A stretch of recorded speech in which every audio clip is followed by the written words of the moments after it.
Hello दोस्तों, कैसे हैं? आशा करते हैं आप लोग अच्छे से रह रहे होंगे। ठीक है, और आप लोगों की प्रिपरेशन अच्छे से चल रहा होगा।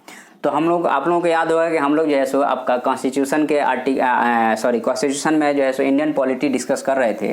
तो हमारा एक सीरीज कॉन्स्टिट्यूशन का भी चल रहा है। आप लोगों को अगर आर्टिकल वाइज देखना है, समझना है, तो आप उसको देख सकते हैं। ठीक है, तो हम लोग का जो चल रहा था, क्या चल रहा था? तो हम लोग का आपको चल रहा है यहाँ पे पॉलिटी में जो है सो हमने आपका जो है सो यह बताया था कि हमारे संविधान बनने के पहले क्या क्या हुआ है। ठीक है, और कैसे हमारा संविधान का बेस बना है, तो वो चीज़ें हम डिस्कस कर रहे थे। तो हम आप लोगों के सामने जो है सो आपका 70-72 का जो है सो आपका रेगुलेटिंग एक्ट डिस्कस कर लिए थे। उसके बाद में जो है सो 70-81 का डिस्कस कर लिए थे। उसके बाद में जो है सो आपका 70-84 का डिस्कस कर लिए थे। उसके बाद में जो है सो 70-93 का डिस्कस कर लिए थे। उसके बाद में जो है सो आपका 1813 का डिस्कस कर लिए थे। और आज हम लोग का डिस्कस करना है 1833 का एक्ट। ठीक है, तो देखना आप 1813 यहाँ पे क्या होता है। तो हम लोग को जो है सो डिस्कस करना है यहाँ पे 1833 का एक्ट। तो चलिए शुरू करते हैं डिस्कशन। तो 1833 के एक्ट को डिस्कस करें अगर हम, तो यहाँ पे ये रहा 1833। ठीक है, तो इसको हम चार्टर एक्ट 1833 CA 1833 लिख देते हैं। Charter act 1833। ठीक है, आप लोगों को दिख रहा होगा, मैं आशा करता हूं।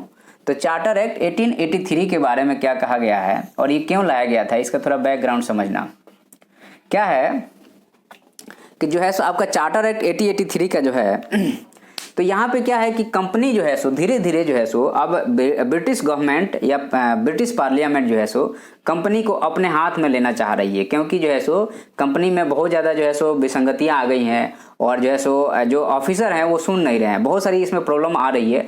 तो अब कैसे भी करके चाह रही है ब्रिटिश गवर्नमेंट या ब्रिटिश पार्लियामेंट कि कंपनी ईस्ट इंडिया कंपनी को अच्छे से रेगुलेट किया जाए। और आप लोगों को पता है कि जो है सो आपका 70-72 में जो है सो 70-72 में जो है सो रेगुलेशन स्टार्ट हुआ है। ठीक है, मतलब कि सेंट्रल गवर्नमेंट का जो है सो एस्टेब्लिशमेंट हो जाता है और जो है सो आपका सेंट्रल गवर्नमेंट का एस्टेब्लिशमेंट हो जाता है। और यहाँ पे क्या होता है कि जो है सो धीरे धीरे करके टोटल का टोटल पावर जो है सो आप देखना गवर्नर जनरल के पास में चला जाएगा। टोटल का टोटल पावर जो है सो गवर्नर जनरल के पास चला जाएगा। अच्छा, एक चीज़ बताइएगा, आप लोग पढ़े लिखे हैं, हमको आशा है कि आप लोग इस चीज़ को समझ पाएंगे कि जब ईस्ट इंडिया कंपनी भारत में रूल कर रही थी या जो है सो आपका ब्रिटिश का क्राउन रूल कर रहा था 1858 के बाद में, तो वह सत्ता या वह रूलर कैसा था?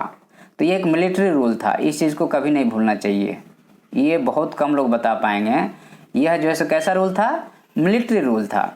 मतलब डायरेक्ट हो या इनडायरेक्ट हो, कैसा रूल था? मिलिट्री रूल था। क्योंकि हम लोग बात करते हैं गवर्नर जनरल ऑफ इंडिया। ठीक है, तो गवर्नर जनरल ऑफ इंडिया, तो जनरल जो है हमेशा मिलिट्री का ही होता था। और आपको पता है कि 70-86 में और 70-93 के बाद में जो बोर्ड ऑफ डायरेक्ट जो आपके यहाँ पे जो है सो गवर्नर जनरल के काउंसिल था, उसमें जो है सो चीफ ऑफ मिलिट्री को जो है सो नहीं लेकर के गवर्नर जनरल को ही चीफ बना दिया गया। और अब गवर्नर जनरल के ऊपर डिपेंड करता है कि उसको रख सकता काउंसिल में कि नहीं रख सकता। मतलब ओवरऑल जो है वह जो है सो मिलिट्री रूल था। जैसे आज जाइएगा तो People's Republic of the China में जो है सो वहाँ के जो चीफ हैं फोर्स के, वहाँ के कौन है? शी जिनपिंग है। जैसे अपने यहाँ भारत में चीफ जो है सो अपने यहाँ पूरे फोर्सों के वो कौन है? प्रधानमंत्री हैं, लेकिन वो राष्ट्रपति हैं, लेकिन वो इनडायरेक्ट वे में है। और यहाँ पे सारा का सारा रूल क्या था? डायरेक्ट वे में था।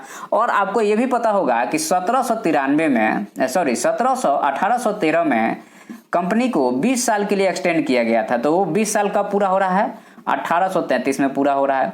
तो जाहिर सी बात है यहाँ पे एक रूल आना ही आना है कि फिर से कंपनी को कैसे रेगुलेट किया जाए। ठीक है, तो इसको जो है सो कहा गया सेंट हेलेना एक्ट कहा गया। ठीक है, और यहाँ पे जो है सो आपका इफेक्टिव अरेंजमेंट जो है सो कंपनी के ऊपर जो है सो इफेक्टिव जो है सो कंट्रोल एस्टैब्लिश करना चालू किया। ठीक है, कंट्रोल एस्टेब्लिश करना चालू किया, पहला चीज। दूसरा चीज क्या किया कि जो है सो अभी जो है सो पूरा जो है सो आपका गवर्नर ऑफ जो है सो बंगाल और मद्रास, गवर्नर ऑफ बंगाल और मद्रास का जो है सो लेजिस्लेटिव पावर को खत्म कर दिया और वह दे दिया किसको? गवर्नर जनरल ऑफ बंगाल को। और गवर्नर जनरल ऑफ बंगाल को क्या किया कि गवर्नर जनरल ऑफ इंडिया बना दिया। और जो है सो आपका होल इंडिया जो है सो अब whole India having centralize rule by East India Company. तो अब यहाँ पे देखना आप कि यहाँ पे अगर आप लोगों को दिखाई दे रहा है तो आपका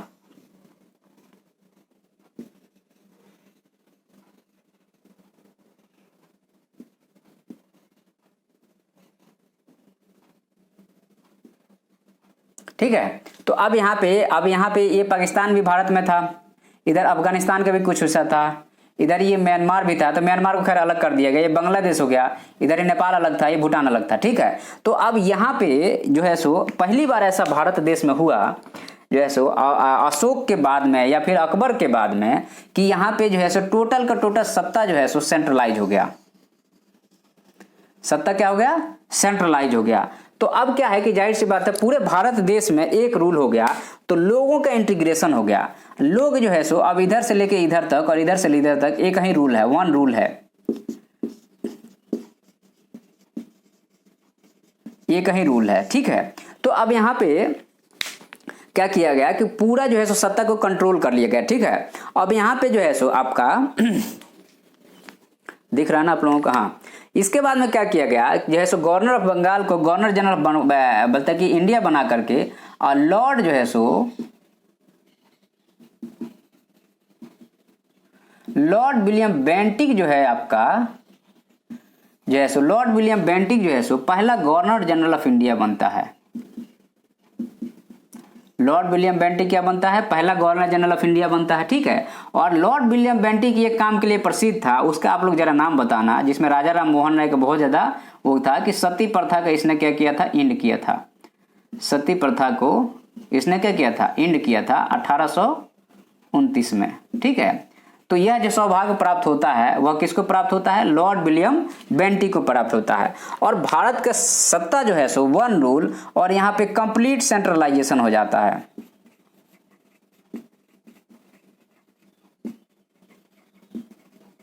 कंप्लीट सेंट्रलाइजेशन का मतलब पूरा जो है सो सेंट्रल यूनिट हो जाता है। ठीक है। सेंट्रल यूनिट पूरा हो जाता है। ठीक है। और जो है सो आपका गवर्नर जनरल बंगाल यहाँ बैठता था, अब गवर्नर जनरल ऑफ इंडिया पूरा बड़ा हो गया। ठीक है। और गवर्नर ऑफिस जो है सो पूरे इंडिया के सत्ता को संभाल लिया। ठीक है। और उसके बाद में जो है सो ईस्ट इंडिया कंपनी को यहाँ पे क्या किया गया? ईस्ट इंडिया कंपनी का जो है सो कमर्शियल वर्किंग बंद कर दिया गया।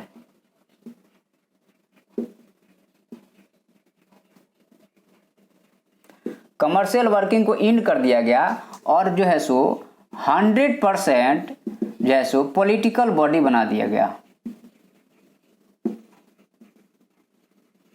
ठीक है। यहां तक आप लोगों को समझ में आ गया, मैं आशा करता हूं। ठीक है। तो ईस्ट इंडिया कंपनी को क्या किया गया? यहाँ पे 100% जो है सो क्या किया गया? पॉलिटिकल बॉडी बना दिया गया। और जो 1813 में कहा गया था ईस्ट इंडिया कंपनी को कि टी पे मतलब चाय पे और चाइना पे जो तुम्हारा व्यापारिक अधिकार है वो खत्म कर दिया गया। अब क्या है कि यहाँ पे जो है सो होल सेल में विदेश के व्यापारी मतलब ब्रिटिश आकर के जो है सो इसको जो है सो यहाँ पे कॉमर्स एस्टेब्लिश करने लगे, और इंडिया की जो है सो फैक्ट्री खत्म हो गई यहाँ पे। ठीक है। यहाँ तक क्लियर हो गया आपका? ठीक है। अब यहाँ पे क्या है कि जो है सो एक काम और किया गया, वह क्या था? हाँ, एक काम यहाँ पे और किया गया आपका कि सिविल सर्विस में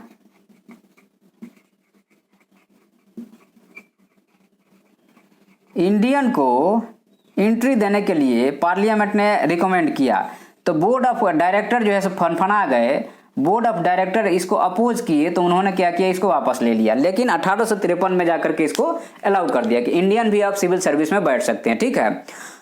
और उसके बाद में गवर्नर जनरल काउंसिल को जो है सो 4 मेंबर दिया गया कि आपके 4 मेंबर रहेंगे। ठीक है। अब यहाँ पे ये जो है सो आपका पूरा जो है सो 1833 का एक्ट है। तो अब यहाँ पे यहाँ पे आपका जो है सो अब यहाँ पे एक क्वेश्चन बन जाता है, यहाँ पे एक बहुत ही प्यारा सा क्वेश्चन बनेगा और जाहिर सी बात है हर एक एग्जाम में जो भी बच्चे तैयारी करते हैं उनको समझना चाहिए, ठीक है। तो ये जो है सो 1833 का east India company commercial body 100% political और होलसेल में जो है सो ब्रिटिश आकर के इंडिया पे व्यापार करने लगे, यहाँ को लूटने लगे और सारे जो है सो माल ले जाने लगे, ठीक है। मतलब सारे ब्रिटिश के लिए ओपन कर दिया गया। 1772 में सेंट्रल गवर्नमेंट एस्टेब्लिश चालू किया गया था centralised tendency of the government को, और उसी को एक्सटेंड करते करते यहाँ पे चरम सीमा पे 1833 में आके चरम सीमा पहुंच जाएगा। इसके बाद फिर डिसेंट्रलाइजेशन चालू हो जाएगा, मतलब कि केंद्रीकरण और जो है सो विकेंद्रीकरण। तो आपको कभी क्वेश्चन पूछे कि केंद्रीकरण का या सेंट्रलाइजेशन का चरम बिंदु क्या है, तो 1833 का एक्ट है, और सेंट्रलाइजेशन का स्टार्टिंग बिंदु क्या है, तो 1772 का चार्टर एक्ट है, 1773 का चार्टर एक्ट है, ठीक है। 1772-73 में जो भी आया था। उसके बाद ईस्ट इंडिया कंपनी में जो है सो क्राउन का जो है सो अब मिलिट्री रूल था, ये बता दिया आपको। 1813 में जो है सो 20 वर्ष के लिए 1833 का, तो उसके बाद ये एक्ट आ गया था।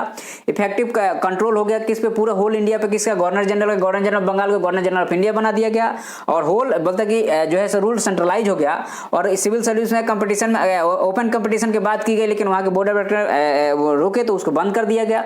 तो ये जो है सो आपका ये पूरा का पूरा जो है सो स्टोरी है। चलिए ठीक है, अब जो है हमारा, अब हम लोग देखते हैं इसको कि अगर इसी कंसेप्ट के आधार पे अगर आपका क्वेश्चन आ जाता है मेंस में लिखने के लिए, तो आप लोग कैसे अटेम्प्ट करेंगे, ठीक है।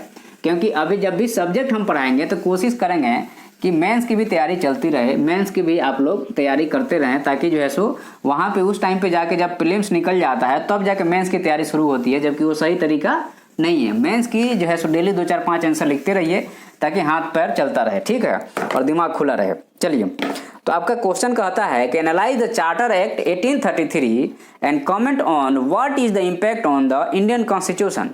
ये 10 मार्क्स का क्वेश्चन है। तो 10 मार्क्स के क्वेश्चन में क्या करते हैं हम लोग, 10 मार्क्स के क्वेश्चन में जो है सो आपका 2 पेज रहता है, ठीक है। तो आपका यहाँ पे होता है इंट्रोडक्शन,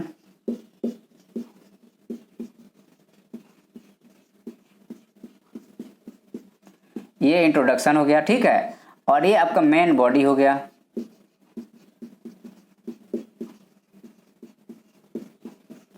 और यहाँ पे हम लोग अपना विचार या कंक्लूजन रखते हैं।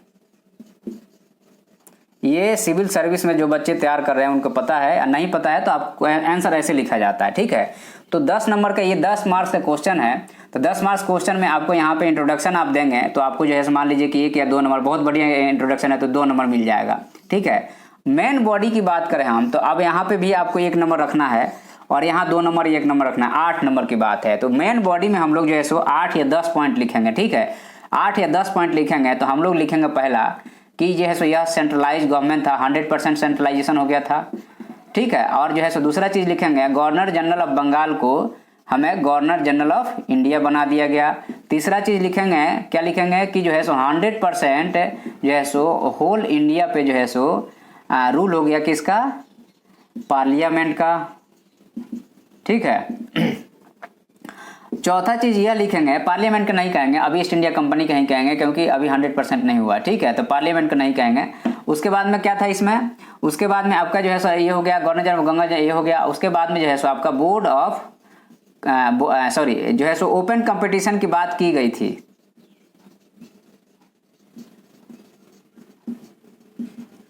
और जो है सो उसके बाद में 5वां पॉइंट हो गया कि सेंट्रलाइज था। सेंट्रलाइज जो है सो कितना हो गया, 100% हो गया। छठा पॉइंट हो गया कि जो है सो लेजिस्लेटिव पावर जो है सो बॉम्बे का और मद्रास का क्या किया गया, खत्म कर दिया गया, ठीक है, ठीक है। उसके बाद में जो है सो 8वां इसमें होगा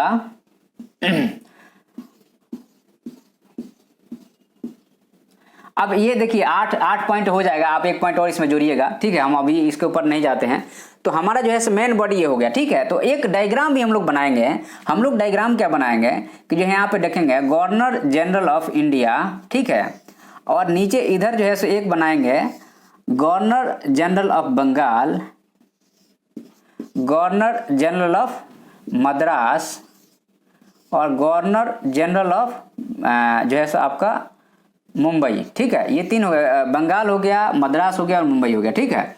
तो ये तीनों, और यहाँ पे लिखेंगे कि जो है सो यहाँ पे इसको घेर देंगे और लिखेंगे यहाँ पे सेंट्रल एडमिनिस्ट्रेशन, एक डायग्राम छोटा सा यहाँ बना देंगे ताकि जो है सो हमारा एक डायग्राम वाला भी 1-2 नंबर जो मिलना होगा यहाँ से मिल जाएगा, ठीक है। तो इससे ये पता चल जाएगा एग्जामिनर को कि आपने इस चीज़ को समझा है कि इसमें है क्या। उसके बाद नेक्स्ट क्या करेंगे हम लोग कि अब कंक्लूजन में जाएंगे। कंक्लूजन में जाने से पहले जो है सो हमें क्या अपना कमेंट क्या देना है कि एनालाइज 1833 को जो है सो इंडियन कॉन्स्टिट्यूशन के पर्सपेक्टिव में डील करना है। तो इंडिया हमें इतना ही पेज है, उसमें लिमिटेड में लिखना है, तो इंडियन कॉन्स्टिट्यूशन के पर्सपेक्टिव में हमें डील करना है। तो हमें यहाँ पे यह बताना पड़ेगा कॉन्स्टिट्यूशन ऑफ इंडिया जो है सो आपका एक तरह से कहा जाए तो आपका स्लाइटली जो है सो सेंट्रलाइज्ड है। स्लाइटली क्या है? सेंट्रलाइज्ड है। तो स्लाइटली सेंट्रलाइज्ड है कैसे? यहाँ पे 100% सेंट्रलाइज्ड था और ये क्या है? स्लाइटली सेंट्रलाइज्ड है। और ये कौन सा मॉडल है? तो कनाडियन मॉडल है। कैसे सेंट्रलाइज है? क्योंकि हम लोग जो है सो सिविल सर्विस का जो है सो अपॉइंटमेंट जो होता है, सिविल सर्विस का जो अपॉइंटमेंट होता है वो सेंटर के द्वारा होता है, पहला चीज। दूसरा चीज है कि कैग जो आपका ऑडिट करता है उसका अपॉइंटमेंट कौन करता है? सेंटर करता है। तीसरा चीज है इलेक्शन कमीशन ऑफ इंडिया जो इलेक्शन कराता है वो भी जो है सो सेंटर करता है, ठीक है। उसके बाद में फाइनेंस जो है, स्टेट को फाइनेंस जो प्रोवाइड करता है मैक्सिमम जो है सो कौन करता है? तो सेंटर करता है, ठीक है। तो फाइनेंस कमीशन के अपॉइंटमेंट कौन करता है? तो सेंटर करता है। तो यहाँ पे जो है सो आपका कंक्लूजन में रहेगा, ऐसा रहेगा कि कंक्लूजन जो यहाँ पे यह कहना पड़ेगा, हमें बताना पड़ेगा yes 1833 act that provide a guideline of the constitution maker that help to make a constitution slightly centralized tendency, but in 1833 act that provide the information or provide that 100% centralization, but in the due to our diversity our constitution maker think that 100% centralization is not good option, so follow the pseudo centralization, ठीक है। तो यह centralise tendency, तो ये जो है सो आपका एक तरह से एक बढ़िया सा क्वेश्चन हो गया और ये जो है सो 1833 का एक्ट हो गया, ठीक है। तो ये कंप्लीट स्टडी हुआ और आज इसमें इतना ही है। Thank you.